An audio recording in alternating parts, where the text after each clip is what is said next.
All right, welcome everybody. My name is Steve Hansen, and I'm here to present to you what we did at Cargill to launch Microsoft Lync 2013, and we just completed that project in September. We had a really interesting journey, and I have a lot to share.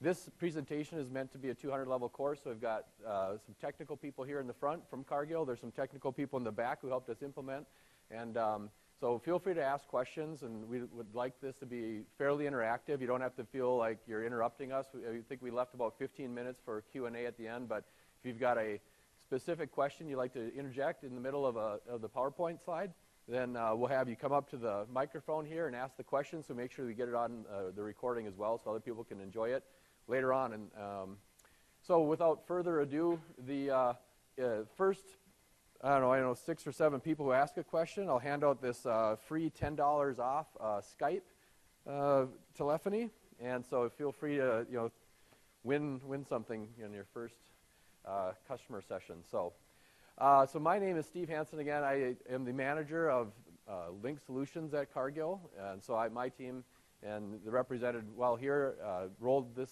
product out. I'm also the manager of media services, so that means everything video, conferencing, the support of the rooms within Cargill. So Cargill has a lot of conferencing going on, and so I really appreciate the work that people do to put this stuff on. It is substantially difficult to do a good conference, and we try to articulate best practices all the time about that. These guys are really pulling it off. So this is Cargill, and I put some pictures up here. We're a very, very broad and diverse company. Some of these pictures show our soybean connectivity in the fields, or working with customers. We have holding facilities all over the world. Here are the guys measuring some rolled steel. So we have somebody at the top doing some trading. Animal protein businesses. I think I got pictures from Argentina. We got cocoa farmers in Africa that we're working with to teach them how to produce better crop, how to get it to market better. And so from a diversification standpoint, Cargill is extremely broad. We have 142,000 people globally. We operate in 67 countries. In the last fiscal year, which ended May 31, we had 136.7 billion in sales. We operate in over 1,000 locations. Many of those locations are very small, so network connectivity is an extreme challenge. We are not a high technology company, although we do certainly have hubs of technology and IT. And those hubs are well connected, but we really stretch the limits when it comes down to trying to use voice over IP, for example. And so we'll talk a little bit about how we accomplish that and not burn the network down at the same time. We're committed to feeding the world in a responsible way. Part of being a responsible company is having connectivity, so you can reach out to experts, you can talk to people when things are happening and you need to react to it, whether you need to find that food expert at the right time at the right moment, or whether you need to plan a go-to-market strategy. So when we're trying to feed people, we're talking about food safety, we're talking about supply chain logistics, we're talking about many, many things, and better connectivity, better communications is critical for that. Trying to seek to minimize environmental impact, improve the communities where we live and work, and part of that is the outreach capability, and Lync is a great tool for outreach, as we saw in the keynote with the capabilities of connecting through Skype and Federation. We are able to connect with people outside of the company and improve those communities where we live and work. It's not all about business, how we operate. I'll introduce the team a little bit, but just before I move on, Cargill, if you think about it, almost, I would say, I heard a metric one time, like 75% of what you eat in a given day, specifically in North America, probably has a Cargill product in it, or we help move it. I would say that number of touch points would become even broader if I was to say whether we influence price on those different things that you're interacting with all day long. And so if you're picking up food and enjoying it, hopefully Cargill has had a measure of success in delivering that to you in the way you like it. So our team is very small. So I'm the manager of the team. We've got 3 Lync architects here that keep the show running, so to speak. We've also got a couple of people that do level 2 support, and that's it. So for a company as broad and large as Cargill, that's what we went live with, was that small of a team, and we got it done. And we found that this solution is very stable and lends itself well to not waking us up in the middle of the night. So we also want to talk about each person. I'll get that to the next slide. But we also want to call out the people in the room, Avtex. Richard Brintonson in the back of the room from Avtex helped build our Lync 2010 implementation that we went live with in March of 2012.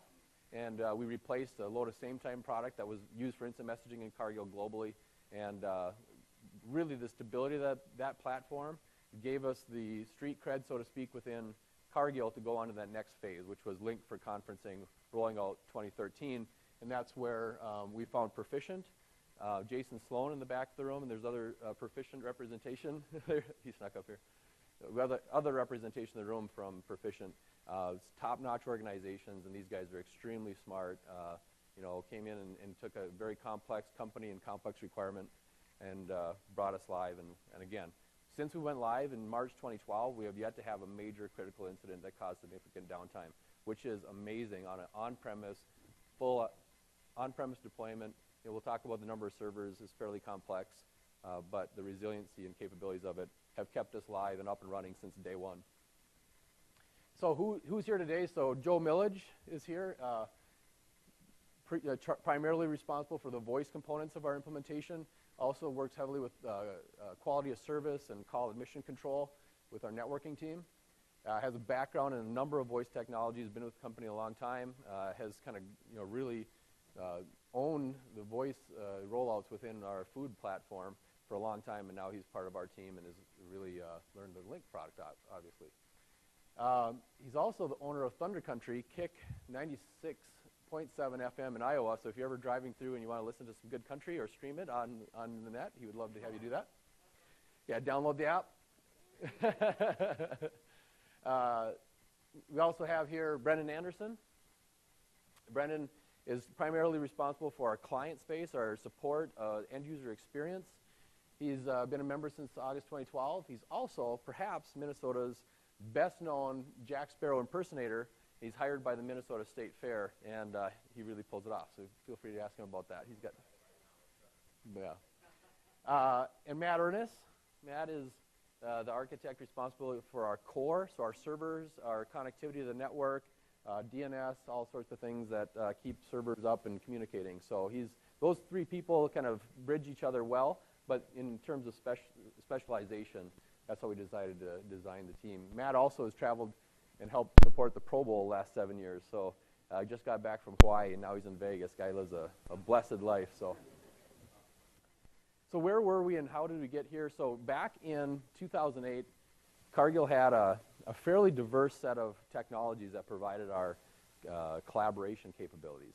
And so we started down this path of building a vision of where we wanted to get to. We had over 55 vendors providing different solutions. We had specifically in the conferencing space that we had on the grid, knew of, negotiated contracts, 15 contracts in Cargill for doing conferencing. And imagine just the energy that went into doing that. And we consolidated all of that into a strategy that said, when we get done with this, we'll probably land on 2 vendors. And Microsoft, we are already an Exchange shop, SharePoint, Microsoft Office is a natural fit for us to kind of flow into the communication space with Microsoft. We said that'll be our strategic partner for collaboration solutions.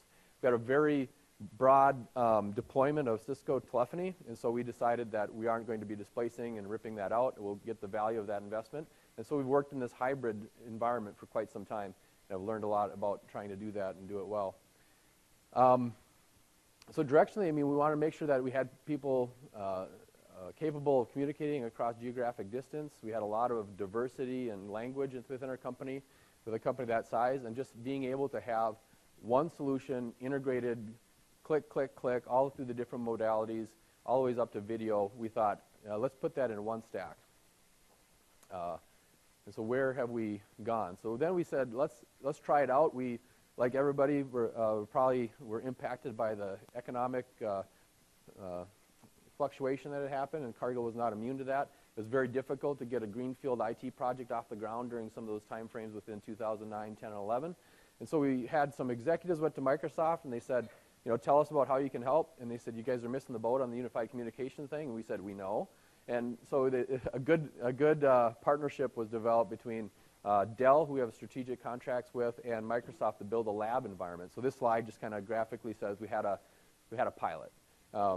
Dell and Microsoft put this thing together, we stood it up, and from March to September proved that, wow, this stuff is real, and it's changing the game of how we communicate and collaborate in our company. So we put a lot of traders on that business, on that pilot.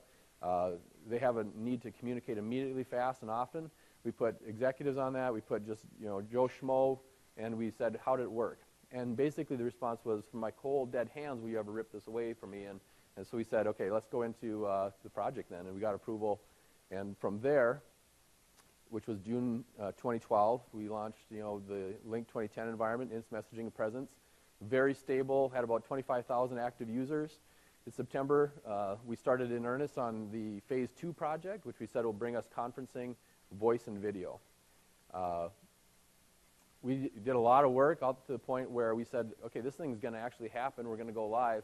And so we started building and equipping our business partners within the company. There's about 240 people that represent IT connectivity to the business. And so we told them, here's what's happening. Here's how you can get your teams ready, what types of technology and devices they're going to need to adopt. We started executing that multi-phase, multi-mode training plan. We did classroom. We did a web presence. We did on-demand, kind of click on your own accord training. And brought in an internship team, actually, that built a lot of that. And they went team by team, conference room by conference room, did a lot of stand-up, show-and-tell kind of things.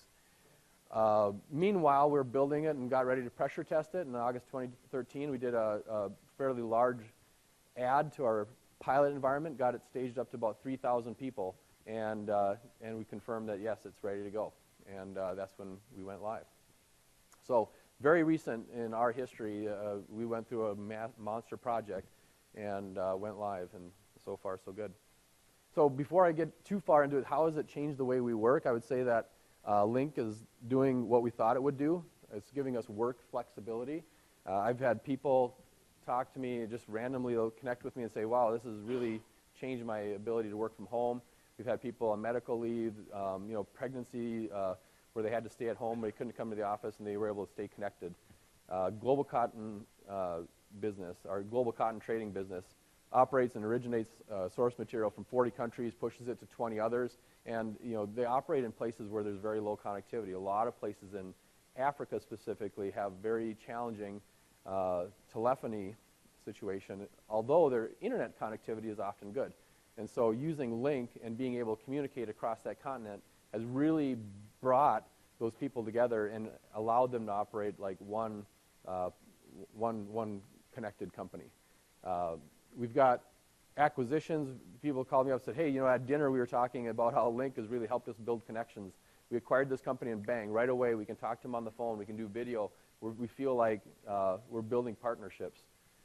From a cost-saving perspective, I could go on and on. This is just one comment in the video space. We had 2 examples recently where somebody said, hey, I was thinking about building a video room. It's going to cost us about $50,000. We decided to go live with Lync. We bought some web cameras. We upgraded a little bit of network, and we avoided a substantial cost there. So, just again, the ways that this thing just runs on its own and produces value for your company, I would attest that we've seen that happen. Engaging our workforce, here's somebody in Asia, basically the statement is saying they're really jazzed about Lync. They're like, these things are transformative. They raise team engagement. And so, again, we had a lot of people that, for their whole work experience, didn't have face connectivity with their managers, didn't have face connectivity with the people that they worked with every day. We did not have a desktop video solution until Lync rolled out. And day one, we delivered pretty substantial capability to them. And it was a surprise in a very good way from an IT story to see that happen. Here's a really unique case. We have a business in China. Cargill Animal Protein has launched a large operation in 2011. They signed an agreement with this government organization to produce poultry in a supply chain that was connected all the ways from egg to final product. There's a lot of things going on, whether it's SARS or bird flu, things that were concerning in that environment, and we wanted to have an end-to-end connectivity from a supply chain that delivered a quality product in a safe way. So one of the things that they have to do is sequester the workforce. That is part of the role of the people coming into this organization are that you will sign up for a 45-day stint. You'll be on a farm working to produce high value, high safety chicken product but you'll have to stay there. Their managers and supervisors are free to leave the building, the facility, but all the workers there are on the farm.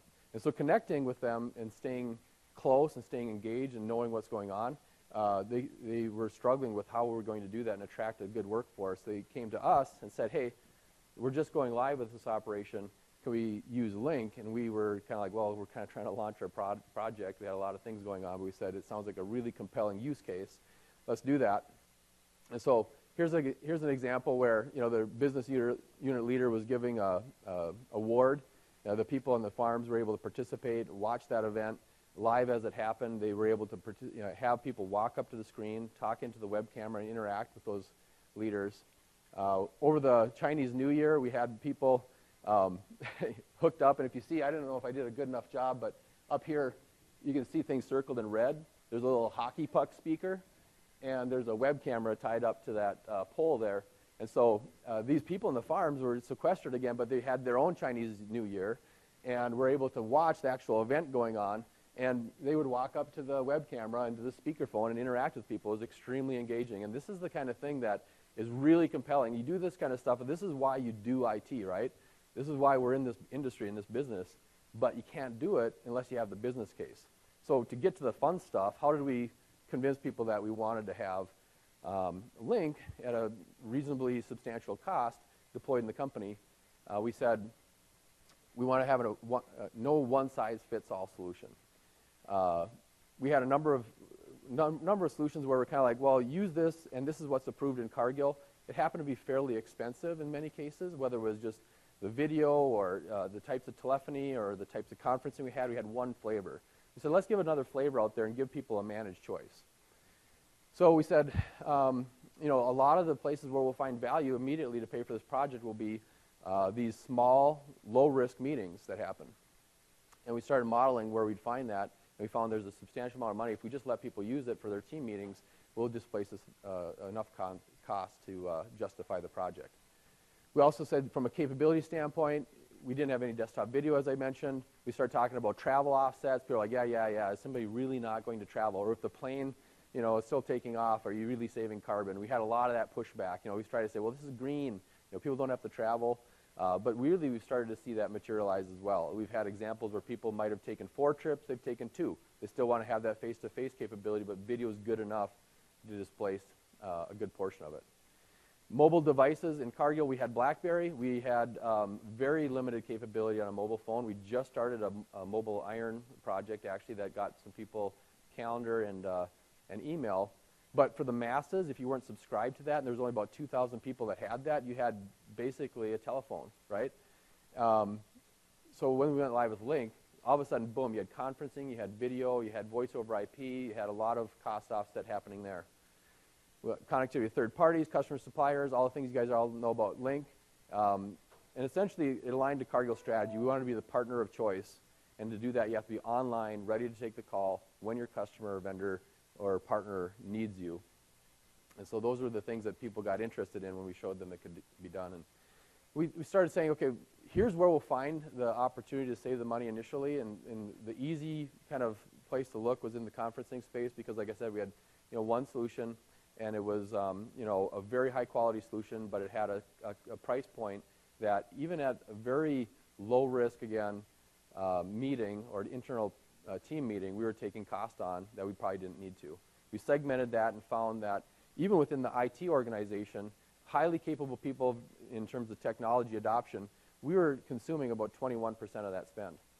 So there were some easy wins in front of us to say, well, we could adopt a new type of technology, allow people to use it, and save right away to justify our cost. And if we did some segmentation, and this is one thing I'd encourage people to, as you're looking at launching a project or justifying additional phases of a project to launch new capabilities, we segmented where the people would be most likely to offset costs very quickly. And we found, if you can look at the graph, that a fairly small group of people generate a lot of the cost. And you'll find that in your company as well, that there's very active talkers that tend to organize and host meetings, and just training those people and giving them another option, they'll find a way to use it and save money. Our top 15 users averaged $1,000 a month. Top 60 averaged $500 a month. So those were some places where we decided that we're going to do some active marketing. And the thing is, our trend line was continuing to grow. So Cargill has a growth strategy. Every 8 years, we tend to double in size in people and revenue. And so we were looking at, you know, a 20% annual growth over the last 3 years. And so we went back and said, hey, this isn't changing. If you want to reduce your SG&A costs, your cost before sales, here's a way you can do that. How often do you give somebody a capability within a company to say, every day you can contribute to your bottom line by just clicking a button? And that's a very easy win. So we said, let's change the graph for a number of costs, not just conferencing, but we had a lot of costs in many, many spaces. So that's the business case, and I can get into more detail about that if anybody's interested. I do have business cards in the back of this room, so feel free to grab them and reach out to me. I'd love to hear about your projects, and I just like collaborating with people that know a lot about Lync. So as we're doing this technical thing, we said, let's start build our capacity to tell this story and educate people how to adopt the product. So we said, we'll bring in an internship team. And this internship team did some phenomenal work. Now let me describe, this is a group of 4 college students, and some of them were sophomores, some were juniors. We got dropped into our team in the middle of the summer, in the middle of this massively complex technical exercise, and they said, you know, how can we help? We want to have a good experience at Cargill. Said, help us sell Lync and tell people how to adopt the product. So they set up some project deliverables. Brendan Anderson here was the supervisor of the team. We said, let's get a storefront out there. Let's get a website where we can talk about the material, the devices, and the use case patterns that we want people to adopt. Let's build training material that they can take themselves. Let's build workshops. You know, we're not going to be able to be everywhere where Cargill's at. There's 1,000 locations. Let's give people the capability to have their own workshop where all they have to do is get people in a room, talk about, hey, let's save some money, click on several videos, and educate themselves about what's happening. We also said, you know, obviously promotion, awareness, you know, those are all key things. It's a very short project, 5 weeks. These 4 individuals came in the first week they interviewed us. They said, what do you want to get done? Within the next 4 weeks, basically, of that engagement, they built the website, they produced the material, extremely engaging, fun, entertaining people, and we just let them run. And they came back to us and said, what if we did this with the website? Yes, do that. You know, what if we, you know, were to host some you know, online sessions in the middle of the night for people in Asia? Yes, that'd be awesome. So they just rocked it. If you look at the graph here, there's the 4 of them there, happy faces, and they were loving this project. They had an IT background. They had MIS and computer science curriculums going on at their schools. And so one of the guys was really good at websites, and he built this storefront, we call it, where we talked about what type of Lync flavor are you going to get, Lync 2010 or Lync 2013. We talked about the types of operating system and devices that they would need to have. We brought in people from, you know, device vendors. Here's the guy from Plantronics talking about how to select headsets. We shot video of them, posted on the website. We did all these different tutorials and FAQs. We researched the Microsoft TechNet, all the different articles online. We did a lot of interviews with people saying, what are you struggling with? And again, this is now probably week 2.5 into this 5-week engagement, and just really generate a lot of soft value and hard value. The user acceptance, we had people, you know, first showing up in small groups. Pretty soon, by the time we had our 10th, 15th session, we had a very substantial turnout for people wanting to learn about Lync because they heard about this and saying, wow, we're going to get desktop video. That was the big sell. But then they learned about how they could save money, and they went back and said, wow, these guys are talking about we could save several $1,000s a month. And then their controllers and business leaders got engaged and said, what are you guys talking about? So then they would start showing up to our sessions as well. So our marketing plans are really still going on. We're continuing to offer information sessions if people have team meetings. We're still leveraging the content that we built. A lot of these things, again, are meeting in the box. Here you go. Have your own Lync session. You'll hear us talking about it. Just organize a session talking about where you want to displace cost, and these tutorials will show you how to get it done. I do have, and Joe, can you help me switch this? I have the video that these guys produced, these interns. And again, 5-week project. Lync conferencing, voice and video.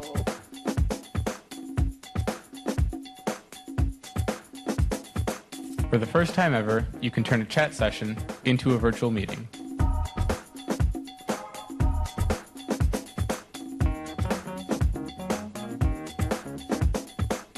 A meeting between many.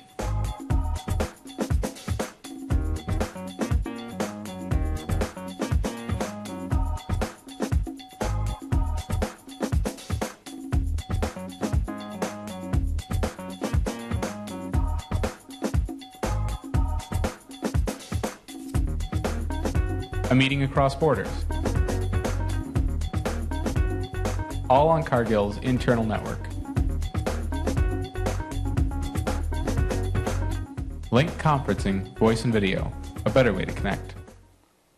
So these guys just did a great job. And we wound up having that make it to our corporate portal that everybody logs into every day. And so right away they're like, oh, this Lync thing. They saw a pretty engaging video and they wanted to learn more. So again, if you're looking to launch a project, work with your internal communications team members, produce something like that with your media team. Very simple to do. Just do a voiceover and publish it on your corporate portal. Huge engagement. After that hit, people were like, dialing us up and saying, yeah, tell me more when this is hitting my business unit. So that's kind of the lead off. I'll turn it over to Matt, and maybe if you have your mic on. Just this one. I think, hello? Okay. And again, if we have any questions, we'll have time at the end, or feel free to raise a hand. Thanks, Steve. So I'm Matt Ernest. Steve, a brief introduction earlier. I've been with the team for about a year. Prior to being on the team, I had absolutely no experience with Lync, so it was kind of a, hey, do you want to learn this type of thing? We'll farm it, we kind of want to farm this through the company. I thought it was a great opportunity to jump into something I had no idea. It's been a fun ride, to say the least, over the last year, as you can imagine. So I'll take you through some of the nuts and bolts of Lync. So we're, as Steve mentioned, a large company, a lot of sites, a lot of everything under the sun. You can't even make this stuff up sometimes. So what's the footprint like? So we have 52 servers with 100% dedication to Lync. Those span across 4 data centers. We have Chicago, Sao Paulo, Singapore, and Saspin Ghent, which is AP, EMEA, LA, and NA, of course. 42 of those servers are physical, 10 are virtual. We have 6 pools with about 70,000 users. There are, of those 6 pools, the caveat is there's 4 of those are actual user pools. 2 of these pools is where we get unique. We have this hidden DMZ environment. Think of what a director is in Lync today. That unfortunately didn't satisfy our security requirement to have that director, having that external meeting join come directly onto CNET without any authentication. CNET is, of course, Cargill network. So I'll get into a little bit more of that later. But again, we got the 4 pools, 8 edge servers, and another security requirement is those edge servers didn't meet.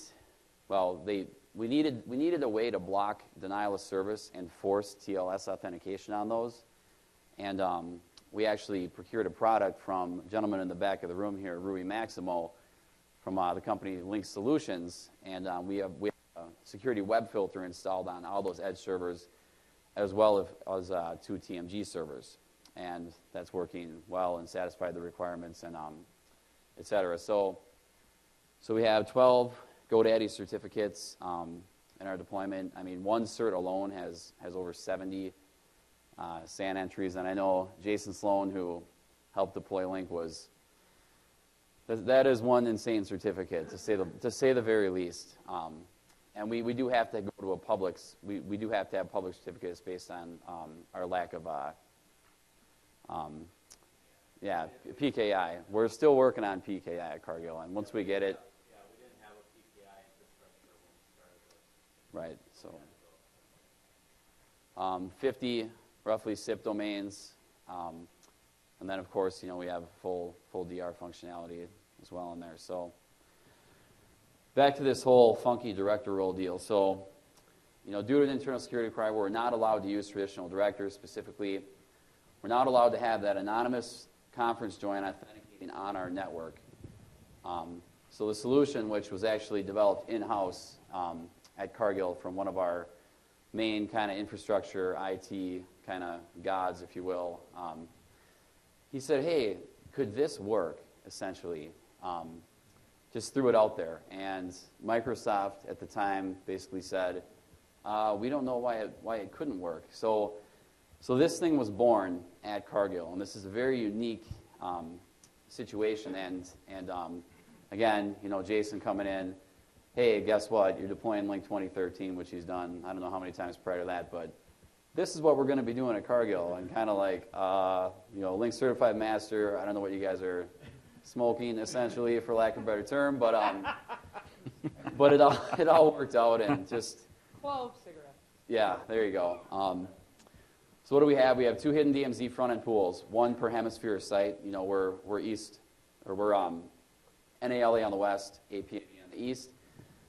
On each site, we have this hidden DMZ where there's a picture coming up next that'll kind of show just how that URL hits, gets authenticated, and then gets passed through to CNET.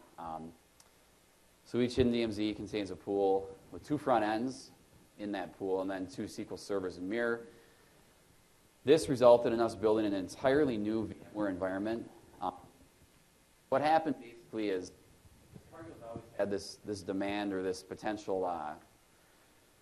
They've always had this want to have this hidden DMZ virtualized environment, but they've never had a project that they could basically pin that on. So when the security team found out what we were going to do, they said, hey, by the way, you got to do this virtually. And then Steve had to buy and stand up an entire new ESX environment in our hidden DMZ world, which I have some stats below. Obviously, that added significant capital and time, to the tune of about $300,000 and 3 months of the project getting pushed out. There is again, some of you that are maybe interested in this whole hidden DMZ director functionality we have. Jason wrote a very interesting, very thorough blog about that. I'm not going to click the link from here, but it's very easy to find on Google, essentially. And many of you, if you're looking to deploy Lync, security departments are picking up steam, and there's a lot of requirements. We're not the only company that has a lot of maybe crazy security, et cetera. So this might be something that may be coming your way too. But final slide here is just how that URL join comes through. I guess it does display okay up there. I was kind of worried. So you can see that, that user. It's just that it's the meet URL. So it's that first URL. It goes down, to the hidden DMZ, gets authenticated, and then onto CNET. And we've been running strong since September. We have not had one issue whatsoever with this unsupported realm of security that we have. So it works. It works well. Thank you, Jason, for obviously making it happen. And yeah, it's been, like I said, it's been a fun ride. We haven't had any MIs. We got 70,000 users. We're using 1 million minutes a week on Lync. We're saving a ton of money based on not writing intercall checks. And yeah, that was my bit for the infrastructure side. So up next is some conferencing stuff that Mr. Millage, the voice architect, will take you through. Thanks, Matt.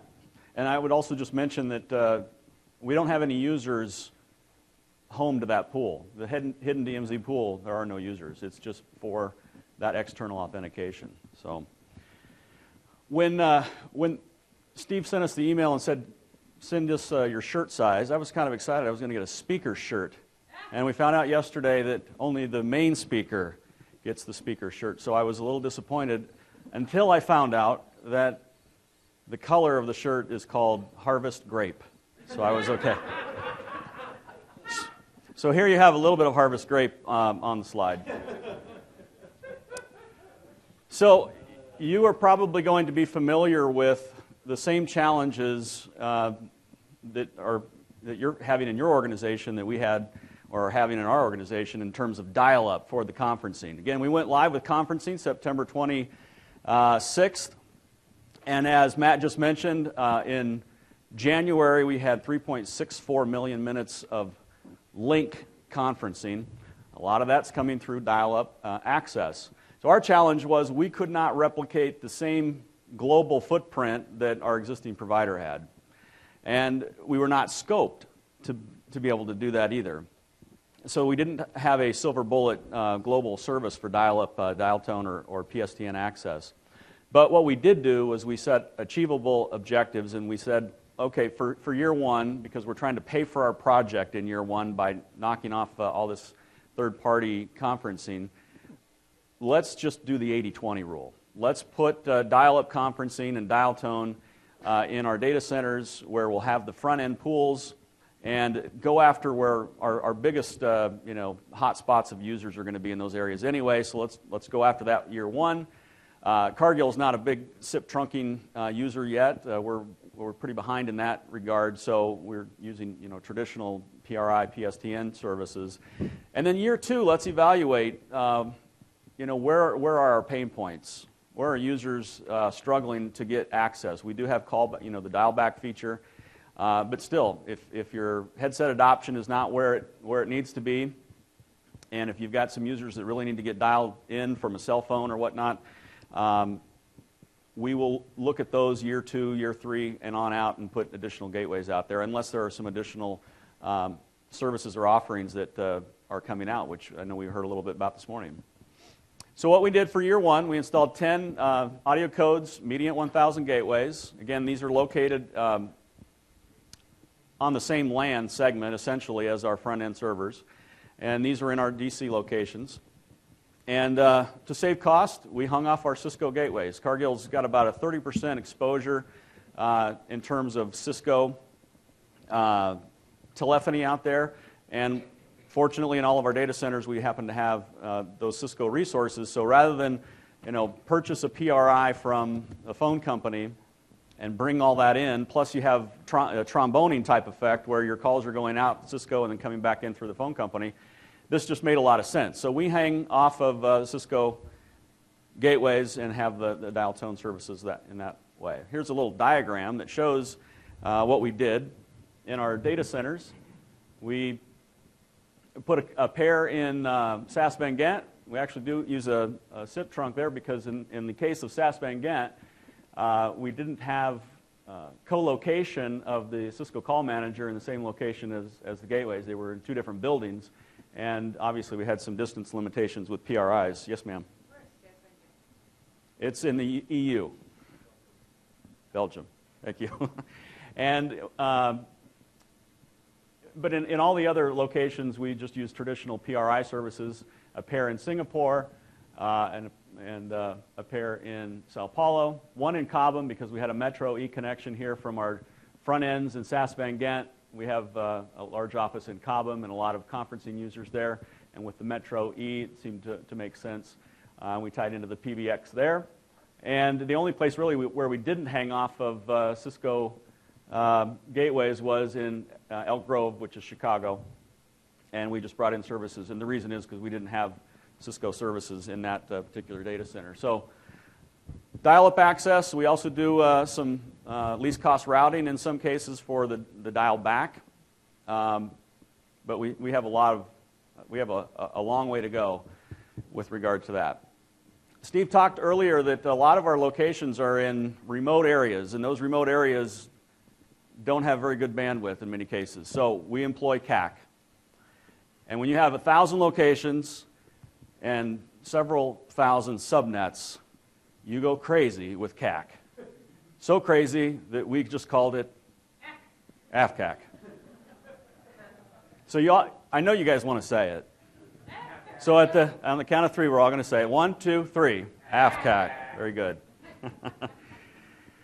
So we had 5,000 subnets that we mapped to 1,000 sites, mapped to 4 regions, and assigned one of 10 CAC policies. And I want to point out Richard Brithenson with Avtex helped with this quite a bit. And to get 5,000 subnets in, you just use the import command, which is awesome, as long as your network team can provide you with all the data. So our CAC policies that we came up with are essentially based on available bandwidth. And again, kudos to Richard for that. So I had to blur the slides a little bit so that to pass our privacy stuff. But if you want to learn more about this, I know Richard does a great session on this, but how we arrived at some of these audio limits, we can go into more detail on that a little bit later, but that just gives you a little bit of a picture there. Obviously, you want to deploy QoS. We took a little bit different approach for conferencing with regards to QoS. So our Cisco team's over here, and our Lync team's over here, and we're separated by a floor at our main office center, which is good, because it's not a 100% friendly environment. Obviously, we're taking a little bit of traffic, but the issue with QoS and with CAC in general is that our CAC won't talk to their CAC, and their CAC won't talk to our CAC, so AF-CAC. So what we decided to do was utilizing an unused queue on our WANs, and Lync allows you the opportunity to use different ports for just conferencing. So we selected some port ranges for conferencing, and using ACLs on our routers, we were able to shove conferencing into an unused bucket, the AF queue, and we basically get all that bandwidth into ourselves. And for conferencing, AF is great. It's working fine. Just a couple of stats or a couple of slides here I thought were interesting. This is just a snapshot of one of our Mediant 1000 gateways. This one in particular had been up and running for about 302 days. It had 84 calls on it at the time and 193,000 calls. So let's move on to what is going to be phase 3 real quick before I turn it over to Brendan Anderson to talk about client issues. This is really the next step for us. And maybe some of you are already there, but we started our journey back in, about a year ago. We had a dry corn milling site in Paris, Illinois. They came to us 3 times and said, please, we want to try Lync as our PBX. Our PBX is old, it's failing, we want to try this. We told them no 3 times. We weren't ready, plus it was 80 phones. And we didn't want to start with 80. We wanted to start with 20. And we quickly discovered that we could utilize the Mediant 1000 gateway and do Active Directory lookups. So we use the Mediant as a drop-in insert. And what that means is, instead of the PRI coming in from the phone company and going into the Avaya switch first, it now goes into the audio codes gateway and then goes out to the Avaya switch. That allowed us to only do 20 phones first and sort of get our feet wet, find out what our pain points were and where our struggles were, and solve some of these problems, and only do 25, and actually also only do them one at a time. Because now when the call comes in and the phone company delivers those 4 digits, the Mediant 1000 does a digit manipulation, makes it E164, sends it up to Active Directory and says, do you know this person? Does this person have Lync? If the answer is yes, it's a Lync call. If the answer is no, it quickly goes back out in hundredths of a second out to the Avaya switch. So we were able to do a very, very soft cutover instead of a flash cut on a Friday night, cross your fingers, and hope that it all works. So in Paris, what you're seeing here, Paris, Illinois. Yeah, when I said I was going to Paris. What you're seeing, the very first picture is a phone on, a common area phone in a lab environment. You're seeing then a CX500, I believe it's 500, yeah, on the wall. Don't forget to order your wall mount brackets when you do some of these deployments. And then our main admin, if you will, or receptionist desk needed more buttons than we can provide on the traditional CX600 or 500 phone. So we employed a VVX series phone from Polycom, and we actually happened to get in on a beta of the add-on module. So really a nice phone. So what's next? What we've just completed, our second site, 25 phones. And this is Blue Earth, or Marna, Minnesota. This is a plant-type environment. It's a milling environment. And we went with a VVX series there as well. And we're going to continue to deploy in the next 30 days or 60 days. I believe we have four more sites on the docket. So we're trying to figure out what's our process going to be, who's going to do it, how are we going to support it, what are the costs, and we're getting great data right now on all of that. And that's where we're headed next. We'd love to do it where we don't have to go there. If we can ship everything, if we can configure the gateway and ship it, or if we can get access to the gateway once it arrives on site, then that's what we want to do. So that is what is next with Enterprise Voice. And we're also working with a drone company to deliver. No, this is just a joke. This is sort of illustrating what I was trying to mention was we're going to try to do this where we don't have to travel, where we can save the business unit money. Can we ship the phones? Can we do the training online? And can we keep those costs out? So I believe that is it for me, and we'll take questions later, but welcome Brendan Anderson.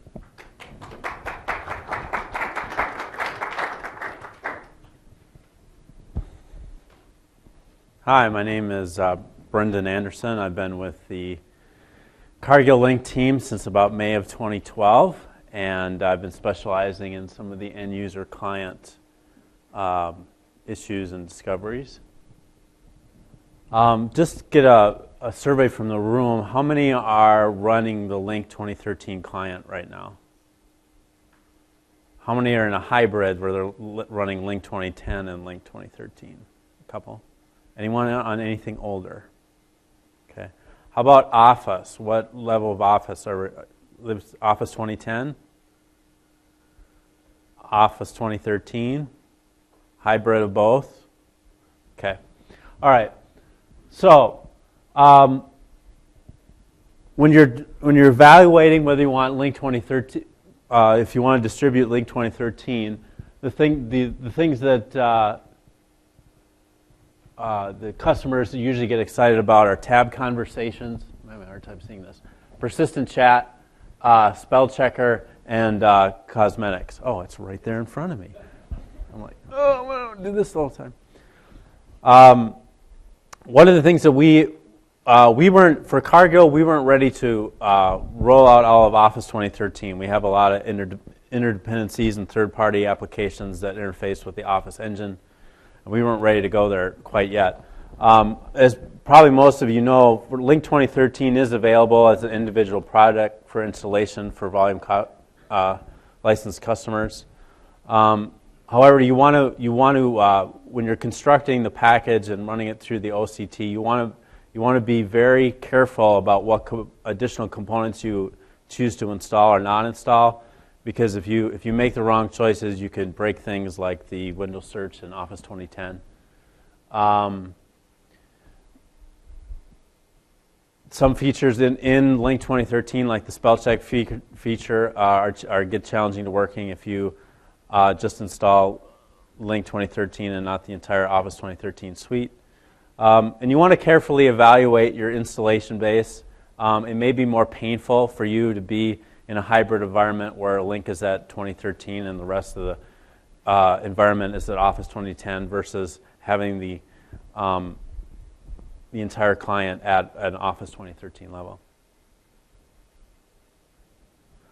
One of the most critical hardware components of having a great Lync 2013 is the headset. A user's experience in Lync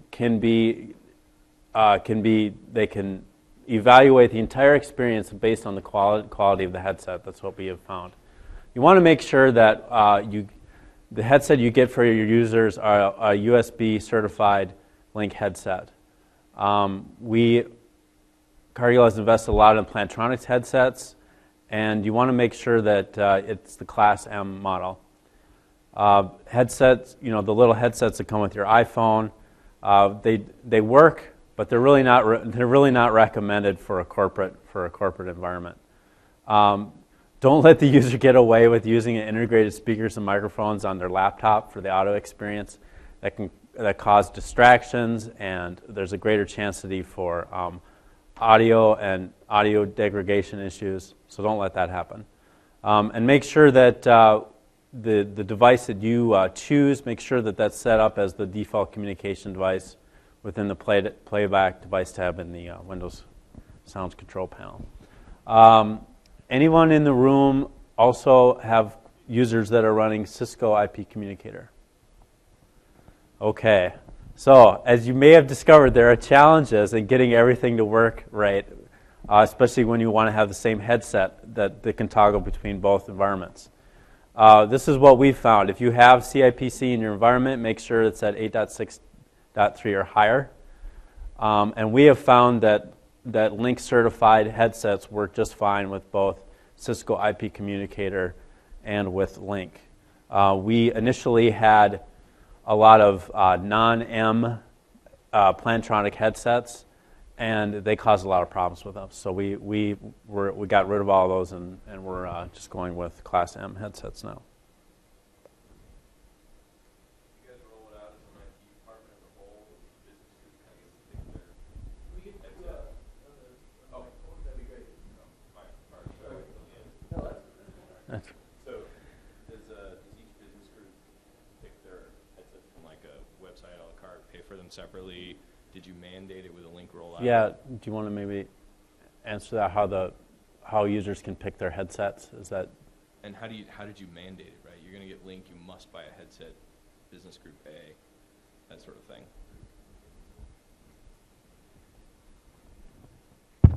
Yeah, so we had, on the headset question, just repeat it. So how did you mandate what headset people could pick, or did you just let it into the wild? We had, like I said, a pretty large Cisco deployment, and this headset of choice in the Cisco deployment was a Plantronics headset. And so we worked with that team to say, what's going to be the least disruptive in our environment? You know, from a vendor standpoint, somebody calls the help desk. Okay, let's see if we can leverage Plantronics first. And we had great partnership from that company. They came over and did a bunch of open houses with us. They have quality products, and they have a great solution called Spokes that helps you kind of navigate between Cisco IP Communicator and Lync, so you don't get dial tone in your ear at the wrong moment and things like that. So we try to say, you know, from our website presence, you'd see that represented at the top. And then there's other devices in there too, and we don't mandate. So if somebody wants a Sennheiser or Jabra or something, and they just happen to like that, but we're going to say we're going to test with this one. We're going to try to make sure that we have a story that says this is going to work. And if you find that you have a different experience and you have a quality experience with something else, you're free to choose it. We work with our sourcing providers through strategic sourcing at Cargill to put things on the grid, and we buy it all from a specific vendor for various reasons. And whatever's on their list, they can buy. But we try to say, when we go live and test and whatever, we'll certify with one type of headset. And we have users all over the globe. Well, we have a strong presence in India, and the budgets there just don't allow for a wide range of headsets. So we try to be flexible in that area, but we do try to encourage that's a Lync certified headset. One of the things that we discovered when loading the Lync 2013 client, it's kind of like you're rolling out the latest and greatest video game. And Lync 2013 is a very hardware opportunistic piece of software. So you want to make sure things like your BIOS firmware is up to date.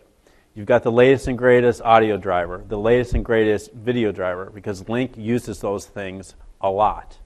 So make sure you check Windows Update and your manufacturer website for those things. If we had an instance where we have traders that have a laptop that's docked and that's hooked up to like 5,000 monitors at once, so they've got these external USB video display adapters, and we were finding that Lync was crashing all the time every time they started up. And it turned out to be they had an outdated video display adapter. As soon as we updated the adapter, they never had a problem again in Lync. So be very cognizant of those kinds of things. There's a couple of hot fixes I mentioned there. Some of those might be a little bit out of date, but you just want to make sure that you get you keep up to date on your Lync 2013 client patches. And as I mentioned before, if you're running CIP the Cisco IP communicator, make sure you're at least at 8.6.3.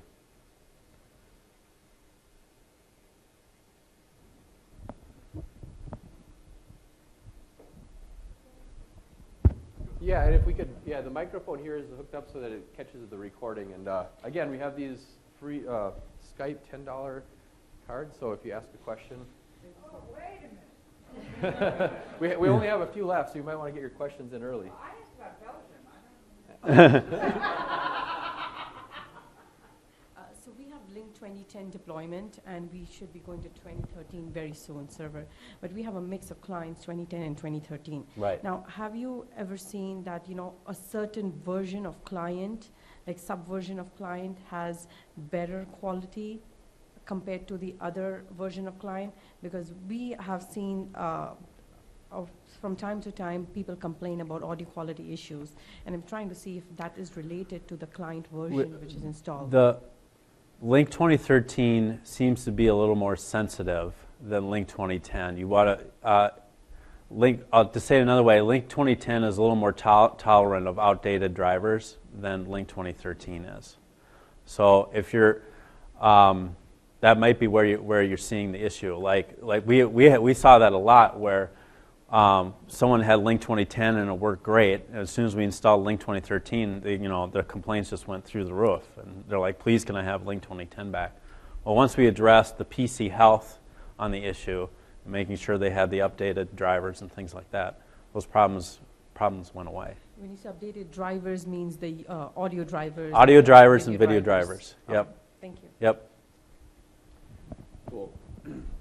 And that's great. Thanks for the question. And if anybody has a question, just interrupt me. But so why were we successful? And we only have a couple slides left here. But and Jason, after we had kind of a debrief, how did we get this done in the time frame? And we had some significant challenges. Like we were going to go live in June or July, and wound up getting this very high-level security discussion going about what was going on with the port traffic 443. It couldn't come in all authenticated, so we had to bounce it off a hidden DMZ. All these things took us months and months to get done.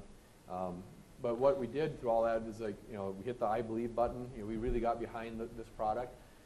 We had good internal communications. We saw some evidence of that in the internship project. Also, we had our professionals within Cargill who do corporate communications helping engage us, talk to their leadership about how we're going to get that done. And just really were resilient in our approach. So we were out there doing advocacy, proactively talking to people about what we're doing and why, because a lot of the initial response was like, you guys are going to make everybody buy a new headset? How much does a headset cost? $50 or $100, depending on what you want to get. You can spend a lot of money on headsets. But when we got out there, it's information about here's where our spend's happening. Like we had people building conference rooms. And a conference room, just to take like an office and turn it into a conference room, I mean, we have to hire that out through facility services. They bring in contractors, they put in new hardware. And that's a $10,000 investment on just a small room. We said, how about you just put a Lync speakerphone in there and let people plug in with their USB device, and it doesn't cost you anything. And again, we talked about conferencing spend, how much we're doing in roaming charges. We had people coming up to us and saying, my cell phone bill went from $700 a month down to $60. Literally, my inbox is full of testimonials like that. We put that into material that we could get in front of people. And then when we went out with this, hey, everybody's got to buy a headset, people were like, okay, let me go back to this. And they pulled up the sheet where they could see all their different costs. And they said, okay, I can buy 15 headsets. It's going to cost me this much. I'm spending this much in these other places. That's a good investment. There were some places that weren't doing a lot of travel. They weren't doing a lot of long-distance phone calls or conferencing, and it wasn't a good choice for them. But that information helped us push aside some of those initial challenge questions that you might run into. We engaged other teams about their perspectives. We did some learning. We do a lot of this. Again, for a long time, we're talking about our strategy, why we wanted to get to where we wanted to get, and we built that story. We brought in super talent. So again, put out a nod to Avtex and Proficient and the resources in the room here that helped us get that live. And we trusted them to do their work. So we didn't get in their business of how are we going to do that. So as a leadership organization, we were given empowerment to go forward, and we just let these people do their work. We didn't, and in fact, when Microsoft, we didn't do a health check right before we went live with Lync 2013, and we talked about that. Should we do a health check? Should we stress test this thing? We had good information from people that had done this thing before, and we had done our own pressure testing in terms of loading up a pretty substantial pilot. So we're pretty comfortable. Let's just go live. So taking some risk, but it turned and paid off. And again, hire the right talent and trust them. Brought in people on major decisions, but really we had empowerment to make decisions like, how are we going to do QoS on our network? We worked with our networking team and said, okay, you guys got Cisco going in prioritized queues. You want to put Lync in there. How are we going to get that done? We don't have one thing that manages call mission control for both. We just figured out a strategy.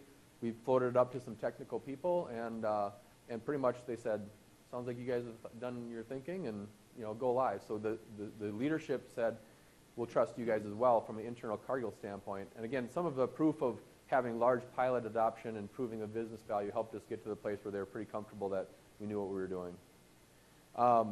We also involved Cargill people in every step of the way as much as we possibly could, and there's definitely times when Richard or Jason had to be heads down, pounding through things.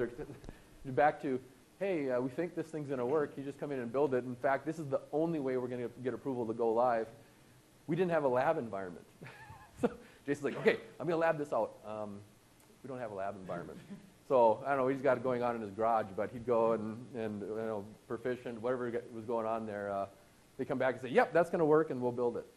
But we had to have people tethered at the hip for the most part so that we could learn. Again, we brought in people, very knowledgeable people, but with no Lync experience as we started to build this environment, and really did on-the-job training and send people off to conferences and training events, but involve people along the way. Yeah, question. How did y'all make a decision about going physical or virtual for? Oh, thanks. Yeah. So the question: how did we make the decision going physical or virtual? We had a lot of interest in our company of going virtual. One of the things that we were worried about was the dedicated capacity, whether it was memory, the SQL database. We have somebody next door running SQL that's going to kick off a big, massive update and trample on us. And what about the ports and the NIC cards and all the port traffic that we might be not able to dedicate 100%? We're just uncomfortable with that whole thing. We also wanted to be in a position where this is a critical connectivity capability for the company. We didn't want to be having to go through a change control and have to get approval from 15 people to shut something down and restart it. And just the way our change control works in our company was that if we had dedicated systems, we could make that decision ourselves. Let's bounce that server. Even if it was a dedicated ESX box? Yeah, even if it was a dedicated ESX, the change control and process environment in Cargill is extremely rigorous. So not saying we can't do an emergency change control fast, it's just complicated. The other thing too is from an ESX standpoint, we weren't fully mature globally. We have 4 pools that hold people, 6 in total. And in the DMZ environment, we didn't have virtual at the time. We didn't know that we'd ultimately have to build a virtual environment because we thought we'd be able to go live with just base functionality. And so we said, yeah, we don't have the virtualized environment. We don't want to spend that money. Let's stand it up physical. So as it turns out, we now have a DMZ environment that we had to construct on virtual. And it is a pretty good quality experience, although we have not tried real-time communication through it. It's just really to bounce that authentication traffic. But we have heard pure companies within the Minneapolis area that have gone completely virtual, and they have no complaints. So, another question? You want to start by saying thank you. Really good presentation. Oh, thank you for sharing.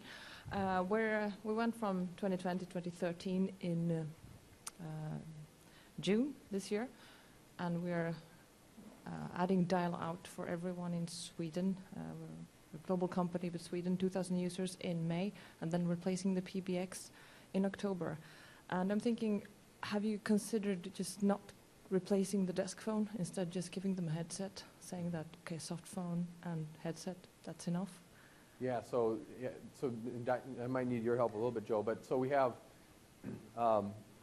haven't told people that they have to replace the desk phone yet. And in fact, in our company, because of E911 requirements or the emergency dialing, we've basically said, keep your desk phone.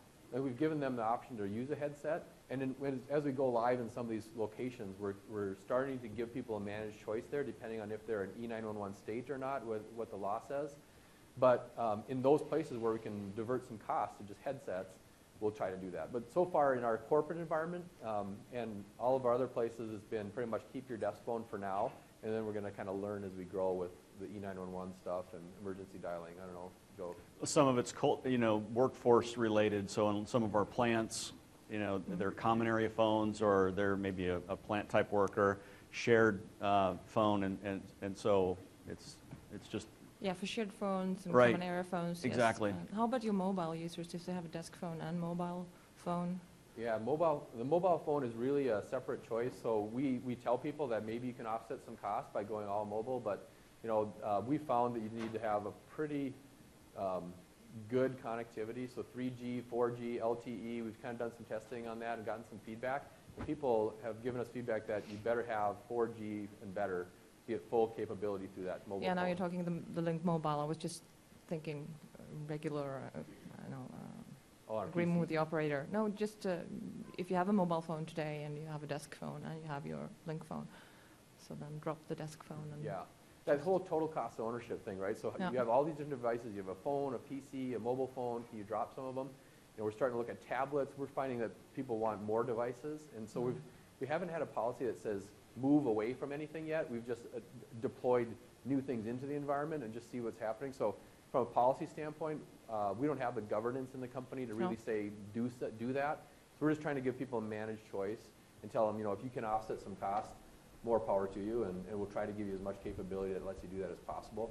But as a small team, we don't know the laws in the different countries. We don't know the plant environment, and so we really just try to let Lync out in the wild with as much functionality as possible and see what happens. Yeah, we have a bit the same. If we dial out, and then people just realize that, okay, I don't need the desk Yeah, phone. right. Yeah, you see a lot of that where people start trending to something like the mobile capability. That you see they're hardly even using their desk phone. We have had people ask to unplug desk phones and get rid of them.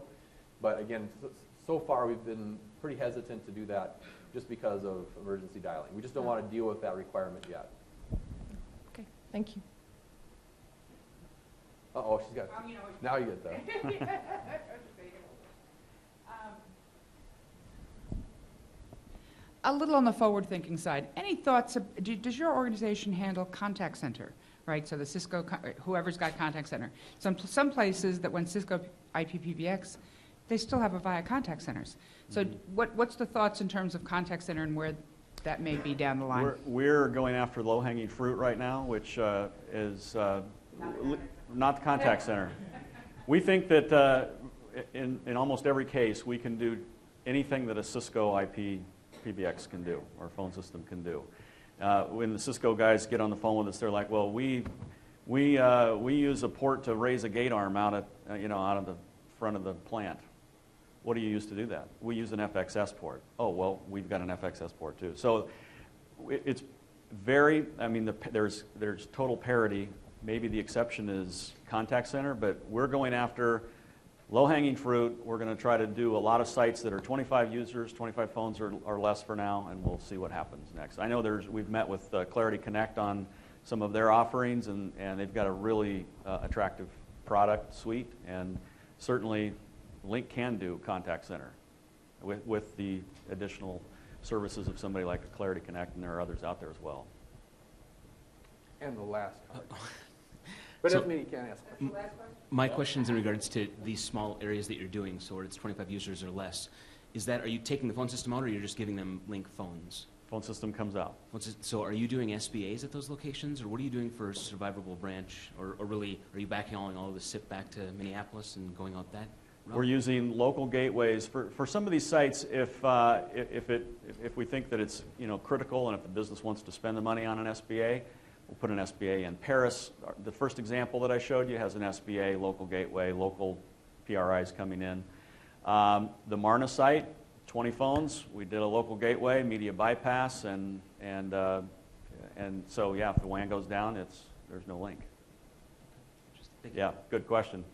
We're feeling our way through some of this, and maybe the right decision might be the wrong decision. One of the things we think is right is these media 1,000 gateways are modular. If we make a mistake, and we should have put an SBA in, we can just slide the card in later. So, one thing I was just going to mention too on this question on hybriding 2010 and 13, and Jason and Richard, help me if I get this wrong, but when you're in hybrid mode and you're on a conference and you have other users that are using the other version, you're sending 2 video streams. I have that right, Richard? You could be sending as many as 5 video streams, but yeah, you are sending at least 2. So the idea is try to not operate in hybrid very long if you can get away with it. We have sites that are still using T1, 1.5 meg circuits. If your client is trying to send 5 streams, it's not good for the health of your WAN. Yeah. What's your experience deploying or using Lync in different languages? Language packs, you want to hit that one? Yeah, so we have offered the Office 2013 language packs for client teams to install in their regions. I think we've picked like 10 languages that they can install, and so Lync. And that's the difference between Lync 2010 had a language pack for itself. For Lync 2013, it just leverages the Office 2013 language packs. So we had some experience. We used SCCM or Altiris when we went live and deployed it. I mean, some of the automation in terms of putting the package down in Lync 2013, then applying the language pack and trying to automate it. We haven't gotten that perfectly smooth yet, so we've put the language packs out there and in the. Yeah, so the language pack is a separate package, but you do have to install the base installation before you can install the language pack. We coach our client support teams. There's about 400 individuals globally that kind of do that stuff, and they basically install Lync first, pick the language pack of their flavor, and then put that down second. Just because we haven't gotten the automated process to work quite smoothly yet, and that's something we continue. Yeah, depending on what your software distribution mechanism, whether it's Altiris or SCCM, there's some intelligence you can. But people so far have, not given us any. It's a very global company, many languages spoken. Business language is pretty much English, but a lot of people struggle, to communicate, and the extra language packs that we picked. Right. It seems there's also the conversion translator, where you can type in one language and they can get it in their native language, which is awesome because now your native language is no longer a barrier to communication. In our pilot, we had given one guy from South Africa reached out to me. He's like, I've been talking to people in China all the time. He's like, can I be on the pilot to get the new client before we rolled it out to everybody? We gave it to him, and even, I think even in 2010 they receive it.